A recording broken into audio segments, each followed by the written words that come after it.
মিষ্টি চলে যায় রুম থেকে। জানি যেটা করেছি সেটা তোমার পক্ষে ক্ষমা করা এত সহজ হবে না, কিন্তু আমি হার মানবো না। আর রইল বিশ্বাস, সেটা আমি নিজের থেকে বেশি করি তোমাকে। আমি কখনো তোমাকে অবিশ্বাস করে কিছু বলিনি, যা বলেছি রাগে অভিমানে।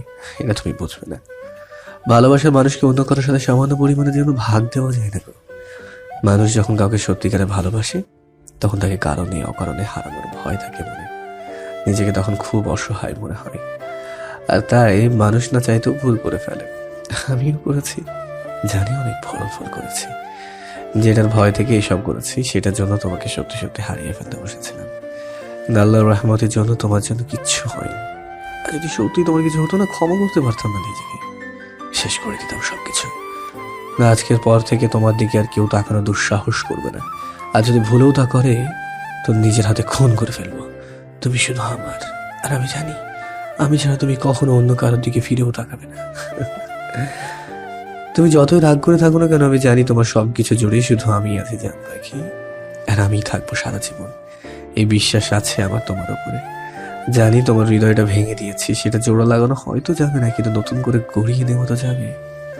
আমি যখন ভেঙেছি তো আমি গড়িয়ে নেবো তোমায় নিজের মনের মতো করে। জান পাখি, কালকে তোমার জন্য অনেক বড় একটা সারপ্রাইজ ওয়েট করছে। কালকের পর থেকে আর কেউ তোমার দিকে তাকাতেও পারবে না। তুমি শুধুই আমার, আর আমার হয়েই তোমাকে থাকতে হবে। মিসেস চৌধুরী সেদিন বলেছিল না, আমি না চাইলেও তোমাকে সারা জীবন দেখতে হবে আমাকে। আজ আমি বলছি, তুমি চাও বা না চাও, আমাকে তোমার সারা জীবন ধরে শুধু দেখতে না, সহ্যও করতে হবে। আর সেটাও ভালোবেসে। আমি জানি তুমিও আমাকে আমার থেকেও বেশি ভালোবাসো, তাই তো আমার সব অন্যায় আমি তোমার স্বামী বলে সহ্য করছো। আমাকে ভালোবাসো বলেই তো করছো। জানি খুব ভালোবাসো আমাকে, আর তাই তো তোমার আমার উপর রাগের থেকে অভিমানটাই বেশি হয়েছে।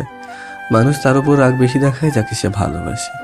আর তোমার সব রাগ মান অভিমান আমি খুব তাড়াতাড়ি দূর করে দেবো জান, আমার ভালোবাসা দিয়ে। আর তোমাকেও আমার ভালোবাসার কাছে ধরা দিতে হবে। আর এটা এটা আমার চ্যালেঞ্জ। সারাদিন মিষ্টুর পেছনে লেগেছিল, আর 1 মিনিট পর পর ক্ষমা চেয়েছে কাব্য। কিন্তু মিষ্টুর নিজের কথা থেকে এক চুল পরিমাণ সরেনি। কিন্তু কাব্য নাছুরবান্দা, কিছুতেই হার মানবে না, যা করতে হয় সব করবে। মিষ্টু সব দেখে শুধু বিরক্ত হয়েছে, তাই গিয়ে গেস্ট রুমের দরজা বন্ধ করে বসে আছে। কিন্তু কাব্য বারান্দায় দিয়ে এসেছে খাবার নিয়ে। এই কি আপনি, হ্যাঁ কি করে আসলেন রুমে? এসেছি গো, অনেক কষ্ট এসেছি। কি করবো বলো, বউ আমার না খেয়ে আছে, না এসে কি আর পারি? আপনি এখনই বের হয়ে যান এখান থেকে। বললেই হলো, এত কষ্ট করে এসেছি, তোমাকে না খাই আমি কিছুতেই যাবো না। কথা না বাড়িয়ে চুপচাপ খেয়ে নাও তো। দেখুন, এসব করে কিচ্ছু হবে না, শুধু শুধু আপনার সময় নষ্ট করছেন। আর তুমি যে কথা বলে কত সময় নষ্ট করছো জানো? চুপচাপ বসে পড়ো। কোলে নিয়ে সোফায় বসিয়ে খাবার মুখে দিতে মিষ্টি উঠে চলে যেতে ধরে। হাত ধরে কাব্যর নিজের কোলে বসিয়ে এক হাত দিয়ে কোমর শক্ত করে আটকে ধরে। মিষ্টি উঠে যাওয়ার জন্য ছটফট করছে, কিন্তু পারছে না। এই মন, ছটফট করো না তো বিড়াল ছানার মতো। ভালোভাবে বলছি, চলে যান এখান থেকে। আমিও ভালোভাবে বলছি, চুপচাপ খেয়ে নাও, আমি চলে যাবো তাহলে। খাবো না আমি, আর আপনার হাতে খাওয়ার চেয়ে বিষ খেয়ে মরে যাব, সেটাও ভালো আমার কাছে। জি না ম্যাডাম, আপনার সে আশা পূরণ হচ্ছে না। এখন আমি বাবা হয়নি, আমি আগে আমার ছেলে মেয়ের বিয়ে দেবো, নাতি নাতির সাথে খেলা করবো, তাদের ছেলে মেয়ের বিয়ে দেবো, তারপর দুজনে একসাথে চলে যাবো। এর আগে আপনার ছুটি নেই কিন্তু, তাই এসব চিন্তা বাদ দিয়ে এখন হাঁ করুন। আপনার আশাও পূরণ হচ্ছে না। যদি এসব পূরণ করতে চান তো আরেকটি বিয়ে করতে হবে আপনাকে। ও তাই? তো মেয়ে কোথায় পাবো বলো, সেকেন্ড হুডকে বিয়ে করে নেবো? কেন, আপনার শাকচুনি টিনা আছে না, ওর কাছে যান। সত্যি যাবো? আচ্ছা ঠিক আছে। হ্যাঁ হ্যাঁ, জানা, তোকে না করছে কে? যা এখান থেকে, একদম আমার কাছে আসবি না। তুই তোর ওই শাকচুনির কাছে যা, আমাকে ছেড়ে দে বলছি, অসভ্য ছেলে। একদম নড়াচড়া করবে না বলে দিচ্ছি। এ তোমাদের সমস্যাটা কি বলো তো? তোমরা মেয়েরা বিয়ের পরে চাও স্বামীরা যেন তোমাদের পিছনে পিছনে ঘোরে, আর যখন পিছনে ঘোরে তখন বলো অন্য কোথাও যেতে, আর যখন অন্য কোথাও যেতে চাই তখন অসভ্য হয়ে যায়, তাই তো? সত্যি একদম অবুঝ ক্যারেক্টার তোমরা। মেয়েদের নিয়ে এত সমস্যা থাকলে বিয়ে ছেলেকে করতে পারেন না? মেয়েদের বিয়ে করতে বলেছে কে শুনি? এটা তো প্রকৃতিগত, চাইলে কি আর আমরা কিছু করতে পারবো? তাই বাধ্য হয়ে তোমাদের মেনে নিতে হচ্ছে, কি আর করা যাবে। হ্যাঁ, ওই, তোকে মেনে নিতে কে বলেছে রে? ছাড় আমাকে, আর বের হয়ে যাই রুম থেকে, শালা রাজচাকর। তুই তো একটা। এই চুপ, কখনো আপনি কখনো তুই। শোনো, এই দুটো বাদ দিয়ে তুমি করেও তো বলতে পারো নাকি? তুমি তাই তো বেটার মনে হচ্ছে। পারবো। আমি চুপচাপ খেয়ে নাও, একদম ফেলে দেবে না। কাব্য মিষ্টুর মুখ চেপে ধরে সব খাবার খাইয়ে দেয়। মিষ্টুও বাধ্য হয়ে খেয়ে নেয় আর রাগে গজগজ করে। উফ আল্লাহ, বউ দিয়েছিল একটা। কপাল করে এমন বউ পেয়েছিলাম। উফ, বউকে খাওয়াচ্ছিলাম না যুদ্ধ করছিলাম সেটাই তো বুঝতে পারছি না। উফ, ক্লান্ত হয়ে পড়েছি, একটু বসো, জিরিয়ে নি। মিষ্টু কাব্যর হাতে চিমটি দিয়ে উঠে যায়। বের হন এখান থেকে। আউচ, উফ, ও বউ, তোমার কি একটু দয়া মায়া নেই গো? দেখছো তোমার স্বামীটা ক্লান্ত, আর তুমি এভাবে বলছো চলে যেতে? এসব ড্রামা আমার সাথে একদম করতে আসবেন না। উঠুন। আরে আরে আমার কথাটা তো শোনো। অনেক শুনেছি, এবার বের হন। দরজা খুলে কাব্যকে বের করে দেয়। কাব্য কিছুক্ষণ দরজা ধাক্কা দিয়ে মিষ্টুকে ডেকে চলে যায়। রাতে না খেয়ে কাব্য শুয়ে পড়ে। না মা, আমি নিজেকে কিছুতেই শান্ত করতে পারছি না। আজ কাব্য ওই মেয়েটার জন্য আমাকে থাপ্পড় মেরেছে, আমাকে। এর শাস্তি তো কাব্যকে পেতেই হবে। আজ কাব্য আমাকে ওই মেয়েটার জন্য কথা শুনিয়েছে। এখন তো মনে হচ্ছে কাব্য আমার হাতছাড়া হয়ে গেছে রে। এতদিন এত কষ্ট করে কাব্যকে হাতে করেছিলাম, কিন্তু ওই মিষ্টু সব শেষ করে দিল মনে হচ্ছে। আমার এতদিনের সব আশা এখন বুঝি শেষ হয়ে যাচ্ছে রে। আমার সব কষ্ট মাটি হয়ে যাচ্ছে। উফ মা, তুমি চুপ করবে? কি করেছো আজ অবধি? তুমি শুধু শুধু কান পচাচ্ছ আমার। কি বলি? কিছুই করিনি আমি, কিছুই না। তা কি এমন মহান কাজ করেছেন আপনি? তুই কিছু জানিস না, তাই আমার সাথে এভাবে কথা বলছিস। এই সম্পত্তির জন্য 15 বছর থেকে আমি আর তোর বাবা কত প্ল্যান করেছি জানিস? কাব্য যখন 10 বছর বয়স তখন থেকেই ওকে নিজের হাতে রেখেছিলাম, কারণ কাব্য ছোট থেকেই আমার বাবার খুব আদরের নাতি ছিল। কাব্য বাবাকে ছাড়া কিছুই বুঝতো না। একদিন বাবা আমাদের সবাইকে ডেকে সম্পত্তি ভাগ করে দেয়, কিন্তু সবচেয়ে বেশি সম্পত্তি দেয় তার আদরের নাতিকে, মানে কাব্যকে। কিন্তু কাব্যের বিয়ে হওয়ার আগে পর্যন্ত সব সম্পত্তি ভাইয়ার নামে থাকবে। যদি ভাইয়া চায় তো কাব্যকে এর আগে বঞ্চিত করতে পারবে সব সম্পত্তি থেকে। আর এর মধ্যে যদি ভাইয়া বা কাব্যর কিছু হয়ে যায় তাহলে সব সম্পত্তি এতিমখানায় চলে যাবে। এটাই উইলে লেখা ছিল। তখন তোর বাবা প্ল্যান করে যদি কাব্য বড় হয়ে তোকে বিয়ে করে তাহলে সব সম্পত্তির মালিক আমরা হব। তার জন্য কাব্যকে আমাদের হাতে রাখতে হবে। কিন্তু তখন কাব্য আমার কাছে খুব একটা আসতো না, সব সময় বাবার সাথে থাকতো। তাই বাধ্য হয়ে বাবাকে আমাদের রাস্তা থেকে সরিয়ে দিলাম। কি বলছো? তুমি নানু ভাইকে? হ্যাঁ, এছাড়া আর কোনো পথ ছিল না। আর তাছাড়া বাবা যা সম্পত্তি ছিল তা সবাইকে ভাগ করে দিয়েছিল। আর আমার সব সম্পত্তি তোর বাবা জোয়া খেলে 2 দিনে শেষ করে ফেলেছে। আমাদের রাস্তায় নামিয়ে দিয়েছিল। তখন তোর 8 বছর, কোথায় যেতাম তোকে নিয়ে? তাই বাবার বাড়িতে এসে উঠলাম তোর বাবাকে নিয়ে।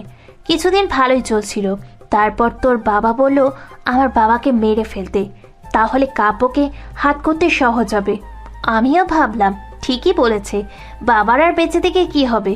তাই বাবাকে ঘুমের ঔষধ দিয়ে রাতে চুপি চুপি রুমে গিয়ে বালিশ চাপা দিয়ে মেরে ফেলি। সবাই ভাবে হার্টের সমস্যার জন্য মারা গেছে। তারপর? বাবা মারা যাওয়ার পর কাব্য কেমন যেন চুপচাপ হয়ে যায়, কারোর সাথে ঠিকভাবে কথা বলতো না। একদিন দেখি কাব্য আনমনা হয়ে সুইমিং পুলের কাছে চুপচাপ বসেছিল। আমি যে ওর পিছনে দাঁড়িয়েছিলাম, ও বুঝতে পারেনি। আমি ওকে ধাক্কা দিয়ে ফেলে দিই পানিতে। পরে অনেক হাবুডুবু খায়। তারপর আমি ওকে তুলে নিয়ে আসি। ও অজ্ঞান হয়ে যায়। তারপর বাড়ির সবাই আসে, ওকে নিয়ে হাসপাতালে নেওয়া হয়। তখন থেকেই কাব্য আমার কাছে আসতে শুরু করে। আমিও ওকে হাত করে নেই। আমি যা বলতাম সব শুনতো। এমন করে ভাইয়ার থেকে অনেক টাকা হাতিয়েছিলাম। কিন্তু একদিন তোর বাবা কাব্যকে বুঝিয়ে সুঝিয়ে বলে ভাইয়ার চেক বইয়ের সাথে কিছু টাকা নিয়ে আসতে। কাব্য তখন এসব কিছুই বুঝতো না। আমি বলাতে ও ভাইয়ার রুমে গিয়ে নিয়ে আসতে গেলেই ভাইয়া দেখে ফেলে। ওকে জিজ্ঞেস করলে কিছু বলে না। সেই দিন ভাইয়া রেগে কাব্যকে অনেক মারে। তারপরে ওকে আমেরিকায় পাঠিয়ে দেয়।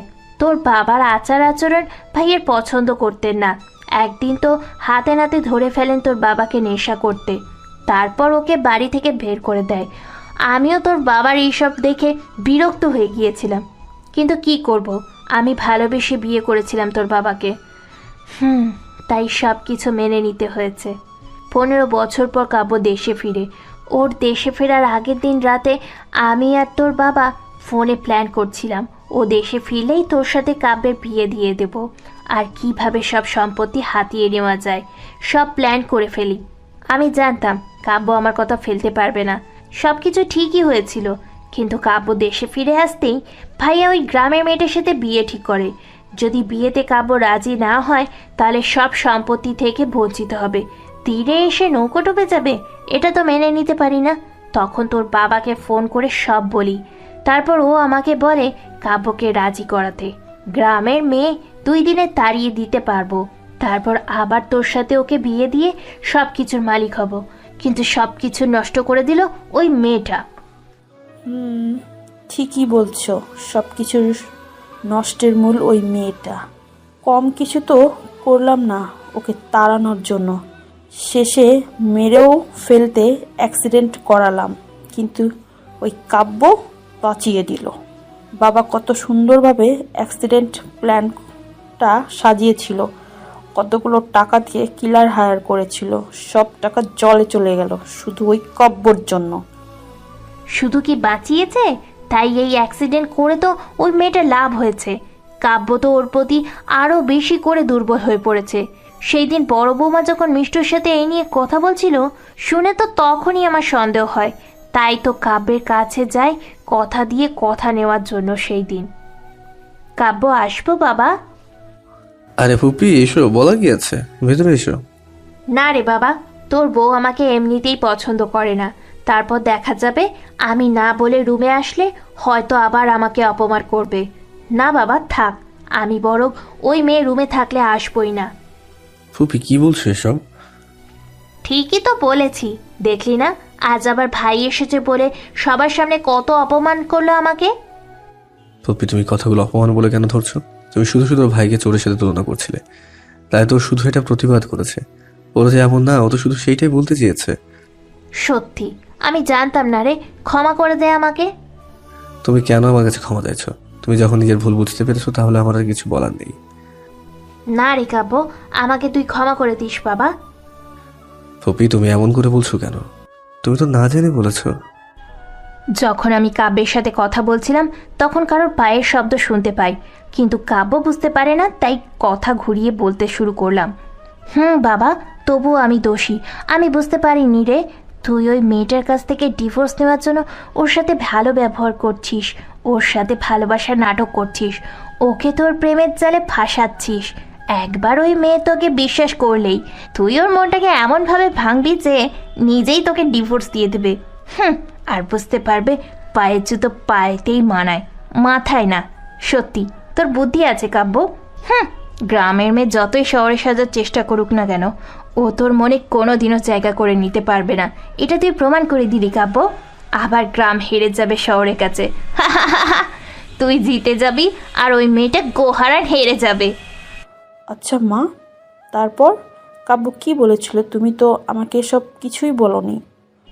বলে কি হতো, চেয়েছিলাম মেয়েটা এইসব শুনে বাড়ি থেকে চলে যাবে, কিন্তু তা তো আর হলো না। উফ, সে যাই হোক, মা বলো না কাব্য কি বলেছো সেদিন। শুন তাহলে। ফুপি কি বলছো কি এসব?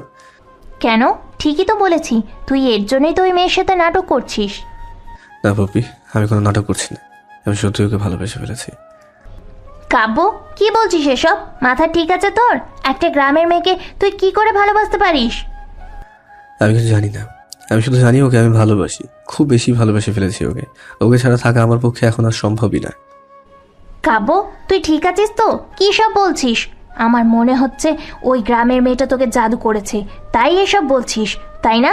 তুই চিন্তা করিস না, তোকে কবিরাজি দেখাবো আমি। উফ ফুপি তুমি কি বলছো এসব? আমার কিছু হয়নি, আমি ঠিক আছি। ও কিছু করেনি। ও এমন একটা মেয়ে যাকে কেউ ভালোবেসে না ভালোবেসে না একদম থাকতেই পারবে না। ওর মুখে একটা মায়া আছে, সেটার কাছে সব জাদু জাদু কিছু করার নেই। তুমি ওর মুখের দিকে তাকালে নিজে ওর মায়ায় জড়িয়ে যাবে, তুমিও তখন ওকে ভালো না বেশি থাকতে পারবে না। তোকে কিছু বলার নেই, পাগল হয়ে গেছিস তুই। কি বলবো আমি আর? তারপর তারপর আর কি, আমি রেগে চলে আসি। কাব্য ওই মেয়েটাকে ভালোবাসে, ভুল করেছে। তার থেকেও আজ আমার গায়ে হাত দিয়ে সবচেয়ে বড় ভুল করেছে। এটা শাস্তি তো একে পেতেই হবে। শান্ত হমা, রাগের মাথায় এমন কিছু করিস না যাতে আমাদের হাত থেকে সব কিছু বের হয়ে যায়। ধৈর্য ধর, সব কিছুর প্রতিশোধ দিব একবার সব কিছু আমাদের হয়ে যাক। না মা, অনেক ধৈর্য ধরেছি, আর না। আমি এমন একটা প্ল্যান করেছি, এতে মিষ্টি এ বাড়ি থেকে চলে যাবে, কাব্যও শাস্তি পাবে, আর সব কিছু মালিকও আমরাই হব। কি এমন প্ল্যান যে সব একসাথে পেয়ে যাব? শুনো তাহলে, এবার বলো কেমন লাগলো আমার প্ল্যান? ভালোই, কিন্তু উফ মা, তোমার সব কথাতে কিন্তু বলাটা বন্ধ করো তো। আর এখন তোমাকে একটা কাজ করতে হবে। কাল কিছু প্রতিবেশীদের এই বাড়িতে নিয়ে আসবে। কিছু বড় লোকজন হলে আরো ভালো হবে। কি হলো, বুঝেছো তুমি? হুম। এত ভাবতে হবে না তোমার। যাও এখন শুয়ে পড়ো। কালকে থেকে আমাদের জীবনটা পাল্টাতে যাচ্ছে মা, এটা ভেবেই খুশি মনে ঘুমাতে চলে যাও। আচ্ছা ঠিক আছে, তুইও শুয়ে পড়। চলো। এ কি মা, তুমি রুমে আসার আগে দরজা লাগিয়ে আসোনি কেন? উফ, মনে ছিল না রে। আর এখন কেউ এইদিকে আসবে না, ভয় পাস না, দরজা লাগিয়ে চলে আয়। তুমিও না সত্যি। টিনা এদিক ওদিক তাকিয়ে দরজা বন্ধ করে শুয়ে পড়ে। সকাল হতেই কাব্য শপিং করতে চলে যায় সবার জন্য আজ রাতে পার্টিতে পড়ার জন্য। মিষ্টু বাড়ির থেকে বের হয়ে যায়। গেটে দাঁড়াতেই একজন লোক কিছু হাতে দিয়ে চলে যায়। মিষ্টুও বাড়িতে চলে আসে। মিষ্টু মা, কোথায় গিয়েছিলি? এই তো একটু বাইরে। মা শোনো না, একটা কথা ছিল তোমার সাথে। কি কথা? না মানে মা, বলছিলাম কি, অফিসে ঝামেলার কথা বাবাকে কিছু বলো না প্লিজ। বাবার অনেক আশা ছিল এই প্রজেক্টটা নিয়ে। আমি চাই না আমার জন্য বাবার সব আনন্দটা মাটি হোক। আমি বাবার মুখে হাসি দেখতে চাই মা, তাই প্লিজ কিছু বলো না। তুই কি দিয়ে তৈরি রে মা? এত কিছু হওয়ার পরও তুই কি করে এসব বলতে পারছিস? আজ তোর জায়গায় অন্য কোনো মেয়ে হলে তো। উফ মা, সেও আমার মতো বলতো। এখন তুমি এগুলো বাদ দিয়ে আমাকে কথা দাও বাবাকে কিছু বলবে না। আচ্ছা ঠিক আছে, আমি না হয় বলবো না, কিন্তু অফিসের কেউ যদি বলে দেয় তো? কেউ কিছু বলবে না। আমি অফিসে ফোনে কথা বলে নিয়েছি। মৃত্যু আপু ম্যানেজার সব সামলে নেবে, তোমাকে এসব ভাবতে হবে না। কি নিয়ে ভাবতে হবে না? ও ভাবি, ভালো হলো তুমি এসে। শোনো না, বাবা তো মনে হয় দুপুরের মধ্যে এসে পড়বে, তাই বলছিলাম কেউ বাবাকে অফিসে ঝামেলা আর বাড়িতে যা যা হয়েছে সেটা বলবে না, বুঝেছো? আমি কোনো অশান্তি চাই না আমাকে নিয়ে। আজ বাবার জন্য বিশেষ একটা দিন, সেটা যেন নষ্ট না হয়। প্লিজ ভাবি, বাবাকে কিছু বলো না। ঠিক আছে, বলবো না। তুমি যখন চাও না, তাহলে আর আমার কি বা বলার থাকতে পারে। Thanks both. কাব্য বাড়িতে এসে সবার জন্য কেনা গিফটগুলো দিয়ে দেয়। মিষ্টু নিচে ছিল না, তাই মিষ্টুকে দিতে উপরে যায়। রুমে গিয়ে দেখে মিষ্টু বিছানায় বসে গালে হাত দিয়ে বসে কিছু চিন্তা করছে। কাব্য আস্তে করে মিষ্টুর পাশে বসে। চিন্তা করছো? হুম, তা কি চিন্তা করছো? ভাবছি যে লুচু জামাই যদি। কি? আমি? এই কে রে? হ্যাঁ, কানটা। ও আপনি এখানে? কেন, অন্য কাউকে আশা করছিলে বুঝি? হ্যাঁ, তা করেছিলাম। অ্যাকচুয়ালি ভাবছি একটা প্রেম করব, তাই। কি বললে? যা আপনি শুনলেন। বলে উঠে চলে যেতে ধরলেই কাব্য হাত ধরে ফেলে। উফ, হাত ছাড়ুন। কি বললে আর একবার বলো। উফ, সমস্যা কি আপনার? আচ্ছা বলছি, আমি প্রেম করব ভাবছি। কাব্য হাত ধরে টেনে নিজের উপরে ফেলে দেয়। দুজনে বিছানায় পড়ে যায়। মিষ্টু কাব্যর বুকের উপর গিয়ে পড়ে। মিষ্টুকে নিজের উপরে জড়িয়ে ধরে। মিষ্টি ওঠার জন্য চেষ্টা করছে কিন্তু পারছে না। কি হচ্ছে কি সব? এটা কোন ধরনের অসভ্যতা? তুমি যে ধরনের মনে করবে। আর হ্যাঁ, যদি আর একবার এসব কথা শুনি তো কি করবেন আপনি? খুন করে ফেলবো, আগে তোমাকে তারপর নিজেকে, বুঝেছো? না, বুঝিনি। এখন ছেড়ে দিন, আমি উঠবো। জি না, এখন নো ছাড়াছাড়ি। এখন কি যেন বলছিলে? হ্যাঁ, আমি লুচু, তাই না? আপনার কি কোনো সন্দেহ আছে এই নিয়ে? ছিল, বাট এখন নেই। গুড, তো ছেড়ে দিন, আমার কাজ আছে। থাক, তোমার এখন কোনো কাজ করতে হবে না, এইভাবেই থাকো। জানো তো, দুটো রাত থেকে একটু ঘুমাতে পারিনি। তো আমি কি করব? ঘুম না আসলে ঘুমের ওষুধ খেতে পারেননি? আমার ঘুমের ওষুধ তো তুমি। দেখুন, এসব বাজে কথা বলা বন্ধ করে আমাকে যেতে দিন। উঠে যেতে ধরলে কাব্য আবার ধরে বিছানায় ভালো করে শুয়ে দেয় আর নিজেও শুয়ে পড়ে মিষ্টুকে বুকে নিয়ে। চুপচাপ শুয়ে থাকো, আমি এখন ঘুমাবো। কাব্য চোখটা বন্ধ করে নেই এই বলেই। আরে আজব তো, আপনি ঘুমান, আমাকে যেতে দিন। কি হলো, কথা বলছে না কেন? ও কি হলোটা কি, এত তাড়াতাড়ি ঘুমিয়ে গেল? কাব্য চুপচাপ শুয়ে আছে, কোনো কথা বলছে না। মিষ্টু ওঠার অনেক চেষ্টা করছে কিন্তু পারছে না। অবশেষে চুপচাপ কাব্যর বুকে শুয়ে পড়ে। আমি চাই না আর আপনার মায়া নিজেকে জড়াতে। কেন বোঝেন না আপনি? আমি আপনার থেকে দূরে থাকতে চাই, তবুও কেন বারবার এমন করছেন? চাই না ভালোবাসতে আপনাকে, আর না চাই আপনার এই ভালোবাসা যেটা শুধু কষ্ট দিতেই জানে। আমার আর কষ্ট সহ্য করার মতো ক্ষমতা নেই। পারবো না আপনার এমন ভালোবাসা যেটা সবার সামনে প্রকাশ করা যায় না, যার বিনিময়ে শুধু মিথ্যে অপবাদ নিতে হয়। চাই না আমার এসব ভালোবাসা। নীরবে কান্না করে ঘুমিয়ে যায় মিষ্টু। কাব্য ঘুমায়নি, ঘুমের ভান ধরে শুয়ে আছে। মিষ্টুর চোখের পানিতে কাব্যর শার্ট ভিজে গেছে। কাব্য বুঝতে পারে মিষ্টু ঘুমিয়ে গেছে। চোখ মেলে তাকিয়ে মিষ্টুর মাথায় একটু ঠোঁট ছুঁয়ে দেয়, আরো শক্ত করে জড়িয়ে নেয় নিজের কাছে। আমি জানি অনেক কষ্ট দিয়ে ফেলেছি বউ পাখিটাকে, আর দেব না। খুব ভালোবাসবো তোমায়। তোমার সব অভিযোগে না চিঠি জানবো, আর তোমার চোখের পানি আসতে দেবো না। প্রমিস জান পাখি, জান। I love you so much. I love you forever. কাব্য ঘুমিয়ে পড়ে, দুজন ঘুমের দেশে পাড়ি জমায়। এই 2 দিন কাব্য সত্যি ঠিকভাবে ঘুমাতে পারেনি। দুপুর দিকে কাব্য ঘুম ভাঙে ফোনের আওয়াজে। ঘুম চোখে ফোন রিসিভ করে। হ্যালো, কে? আমি টিনা।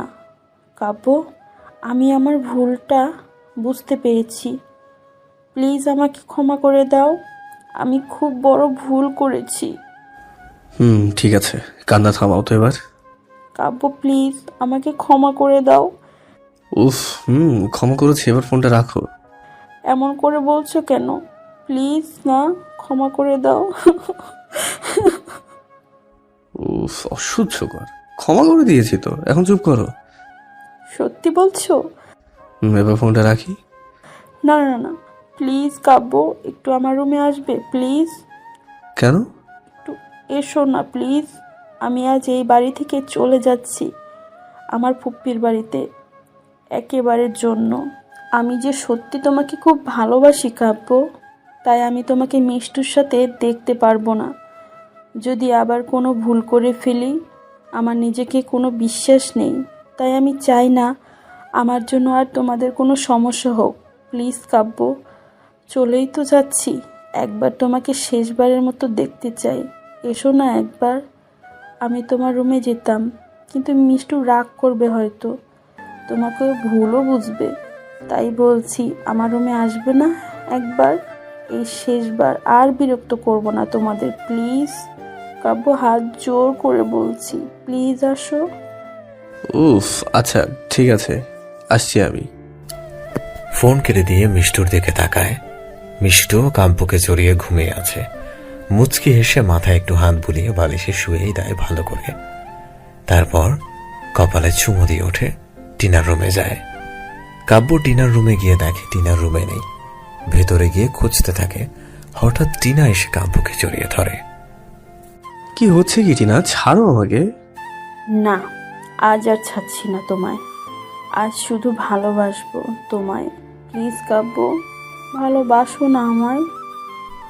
কাব্যর শার্টের 2টো বোতাম খুলে দেয়।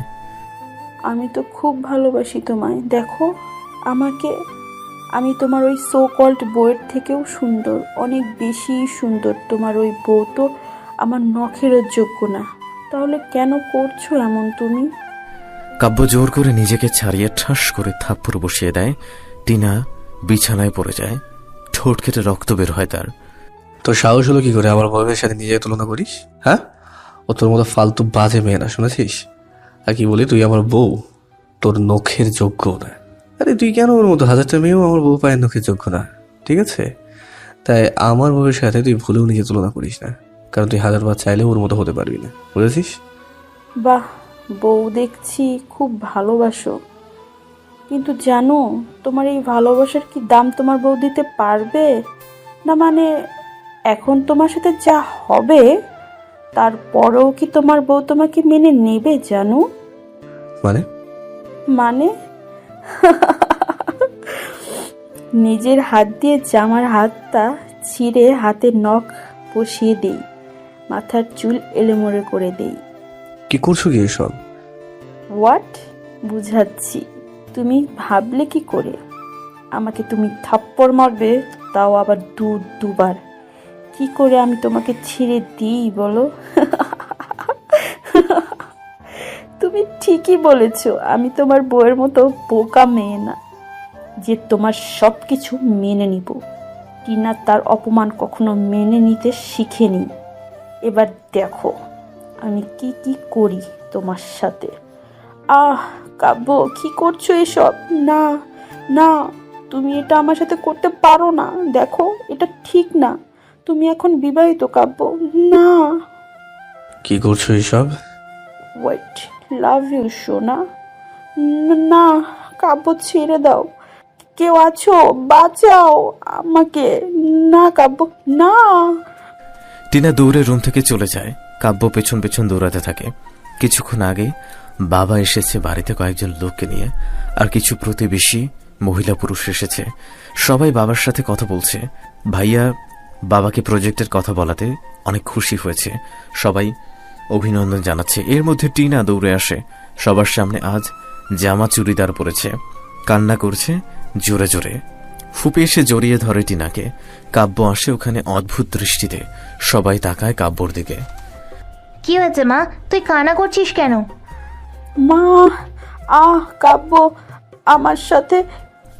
এবার সবাই কাব্যর দিকে তাকায় রাগী চোখে। ফপি ও মিথ্যা বলছে, আমি আমি আমি কিচ্ছুই করিনি। ছি কাব্য, ছি, তুমি এমন আমি ভাবতে পারিনি। দেখো একদম মিথ্যা বলবে না, আমি কিছুই করিনি। তুমি নিজে। চুপ কর কাব্য, আমার ভাবতেও কষ্ট হচ্ছে। তুই এমন একটা কাজ করতে পারছিস? ছি, তাও আবার আমার মেয়ের সাথে। কি করে পারলি রে? একবার তোর আমার কথা মনে হলো না? ফপি বিশ্বাস করো, আমি কিচ্ছু করিনি, ও সব মিথ্যা বলছে। এই তুমি চুপ করো। আমাদের কি চোখ নেই? আমরা দেখতে পাই না? একে তো মেয়েটার এই অবস্থা করছো, তারপর এত কথা বলার সাহস পাও কোথায় তুমি? ছি ছি, বিদেশ থেকে এইসব শিখে এসেছো? দেখুন আপনারা কিছু জানেন না, তাই প্লিজ কেউ না জেনে আমাকে দোষী বলতে পারবেন না। চুপ করো। তোমার মতো ছেলেকে তো জুতো পিটা করা দরকার। কোন মুখে কথা বলছো তুমি? ঘরে বউ থাকতে নিজের ফুফাতো বোনের সাথে এমন করতে লজ্জা করলো না তোমার? তার উপর আবার উচ্চ গলায় কথা বলছো। তোমাকে তো জুতোর মালা পরিয়ে সারা শহরে ঘোরানোর দরকার। ছি! চৌধুরী সাহেব, বলতে বাধ্য হচ্ছি, ছেলেকে মানুষ করতে পারেননি। বিদেশে কি সত্যি লেখাপড়া করতে গিয়েছিল, নাকি এসব লুচ্চ লম্পট হতে? ছি! মা এসব কথা সহ্য করতে না পেরে রাগে কাব্যকে ঠাস ঠাস কয়েকটি থাপ্পড় লাগিয়ে দেয়। বল, কেন করলি এমন? কেন কেন তোর জন্য তোর বাবাকে এসব কথা শুনতে হবে? বল, সত্যি তোকে আমরা মানুষ করতে পারিনি? মা বিশ্বাস করো, আমি কিছু করিনি, ও মিথ্যা বলছে। মা আমি তোমাকে ছুঁয়ে বলছি, মা একটু বিশ্বাস করো আমাকে। এমন কাজ করা তো দূর, ভাবতেও পারি না আমি। কি ছেলে দেখেছেন ভাবি, কিভাবে মাকে ছুঁয়ে মিথ্যা বলছে? ছি ছি, এই ছেলে যদি আমার হতো না, ছেলেকে খুন করে নিজেই মরে যেতাম। হ্যাঁ ঠিক বলেছেন, কিন্তু ছেলেকে খুন করতে পারবো না, নিজেকেই শেষ করে ফেলবো। না মা, তুমি এমন করবে না। তুমি আমাকে একটু বিশ্বাস করো। মা তোমার ছেলে কি সত্যি এমন করতে পারে বলো? তোমার মনে হয় এমন? খবরদার, আমাকে মা বলবি না। তোর মা না আমি। আজ থেকে তুই মরে গেছিস আমার কাছে। ওই মানুষটাকে দেখেছিস কিভাবে চুপচাপ হয়ে গেছে? এত অপমান কি করে সহ্য করবে সে? তোকে এখন আমার সত্যি মেরে ফেলতে ইচ্ছে করছে। বলে থাপ্পড় মারে, কিন্তু মিষ্টু এসে সামনে দাঁড়ায়। থাপ্পড়টা মিষ্টুর গালে পড়ে। সবাই দেখে অবাক হয় মিষ্টুর এমন কাজে। মা, তুমি অনেকে মারছো কেন? মা চুপচাপ অন্যদিকে তাকায়, চোখের পানি ফেলছে। আহারে, দেখেছো কি ভালো মেয়ে, স্বামীকে মারছে বলে নিজের সামনে গাল পেতে মার খেলে। সত্যি মেয়েটা কপাল পোড়া। কি আর হবে মা, তোমার কপাল পড়েছে গো। ছি কাব্য, কি করে পারলে তুমি এই ফুলের মতন মেয়েটাকে ঠকাতে? কাব্য মিষ্টুকে নিজের দিকে ঘুরিয়ে মিষ্টুর দুই বাহু ধরে।